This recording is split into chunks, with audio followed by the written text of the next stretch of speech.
Alright then guys, quick video on the little Exup valve servo motor that's fitted on loads of Yamahas.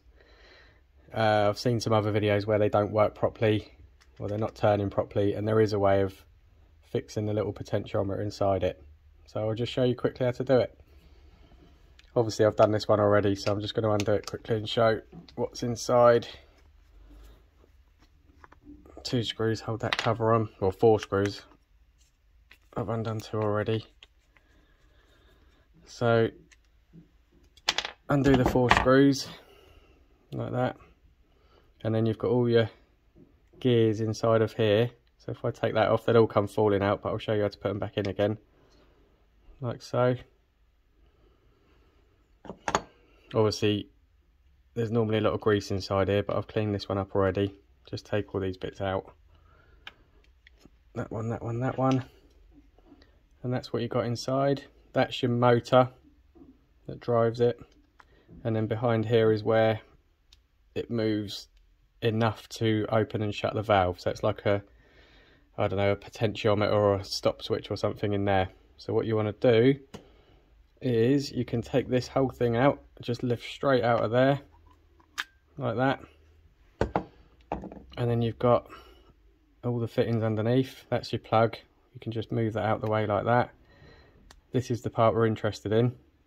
So what you can do with a little pick, if that focuses, you can just put a little pick under there, pop that top off.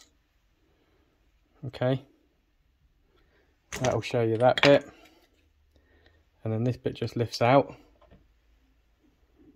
So just like that, that pops off.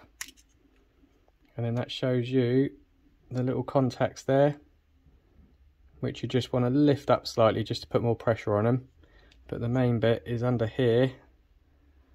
That will focus on there. Those are your tracks that they work on. So the middle part there, and then these darker coloured ones around there and there.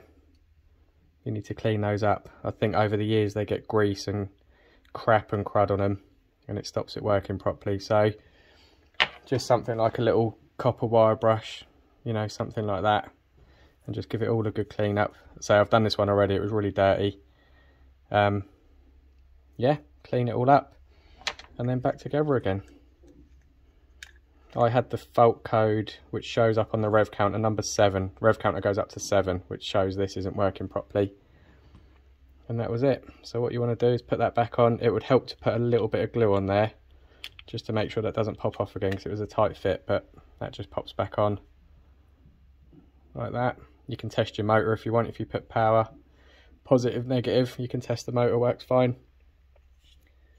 And that's kind of it. And then when you come to putting your cogs back in, your gears, you've got the metal pins. So if you look at that, one metal pin goes there, and the second metal pin, which is there, goes into that one like that. Then the smaller of the 2 cogs, one slides on there like that, and then the bigger one slides on there like that. And then the cap, these ones stay in place just like that. And then all you have to do is, where my thumb is, it's like a D shape, if that will focus. Yeah, that's a D shape. You just have to line that up with that, correspond it with that, like that, and then just put it back together again, kind of like that. That's it. And then it just slides back in again. You just make sure with your plug, that plug sort of fits on that tower, just like that. It just sort of finds its own way and it sits nice and tight, and when you push it back into that, it all holds itself together. You don't have to do anything, it just slides in and the plug reappears in there. So I hope that helps. That might get you out of trouble. I know there's a lot of problems with them, and I don't think I've seen any videos where anyone's got inside that. You know, it looks like a part that's sealed, but you can get into it. There is a way of doing it. So if you've got that error code or your Exup valve's not working properly, go for that, because these will be expensive to change, and you can't just, or from what I've found, you can't just buy that part. So well worth a look. Hope it helps.